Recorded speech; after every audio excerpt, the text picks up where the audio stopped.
So today we had an open house at the Eden Shale Farm in Owenston, Kentucky, and we went over and looked at what we call the dairy barn, or it's an old dairy barn that we've converted into a cattle feeding barn. It's what we call a complex because we've added a lot of best management practices onto this barn over time. So the things that we get to show off are basically winter feeding areas where we get to show a hay roll feeding structure that's being utilized by maybe 3 or 4 different groups of cattle. We harvest the water off the roof and use it to water the cattle, which works out really well because we're making an immediate benefit or immediate cost benefit to the producer here. We've captured an idea off of California where we put shade balls on top of the water to basically cut down on the algae bloom that could be in the water because it's an open exposed surface.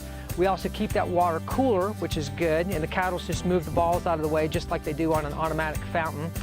We've installed numerous different types of winter feeding areas, from your basic simple laying on a ridge using geotextile fabric and rock, where we're placing ring feeders 18 feet apart on this ridge to feed the animals in the winter. And then around the corner we've gone to a more elaborate system of what we call cubbies.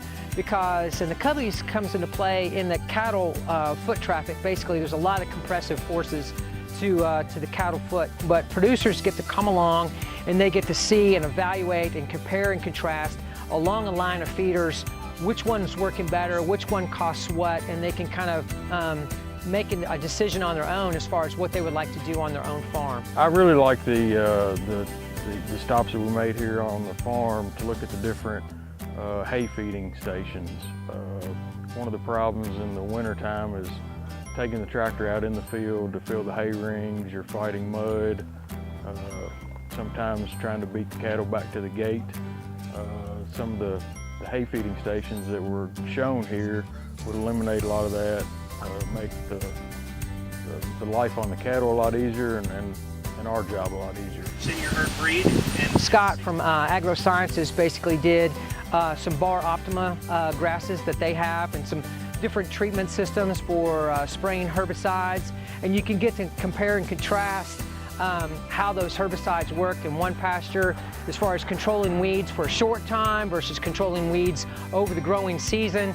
So overall, for a field day, we've got a lot of different things that we can show a producer that they can take home and apply to their operation as far as practices that help them optimize their operation, increase productivity, reduce the drudgery of farming, not only on the producer, but also on the livestock, which again is another yield benefit or production benefit for those cattle. It is a great resource for Kentucky farmers.